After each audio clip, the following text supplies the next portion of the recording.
మీరు బ్యాంకుల్లో లోన్ కానీ తీసుకున్నట్లయితే ఆ లోన్ తిరిగి చెల్లించినటువంటి పక్షంలో బ్యాంకు వారు మీకు నోటీసులు పంపించడం అనేది జరుగుతుంది. ఆ అమౌంట్ని మీరు పే చేయండి, చేయని పక్షంలో మేము రికవరీ చేసుకుంటాము అని.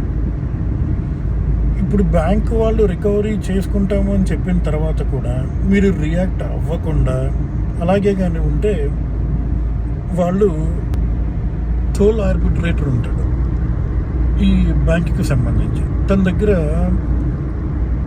కేసు వేసుకుని దాన్ని వేలంపాటికి పర్మిషన్ తీసుకుంటారు. అక్కడి నుంచి లోయర్ కోర్టులో ఈపీ వేసుకుని దాని మీద మీరు బారో అయిన అమౌంట్ మీద ఆక్షన్ అనేది కండక్ట్ చేస్తారు. అప్పుడు మీరేం చేయాలి? అప్పుడు డిఆర్టీ కోర్టు మనకి వైజాగ్లో ఉంది. వైజాగ్ డిఆర్టీ కోర్టులో మీరు అప్పీల్కి వేసుకొని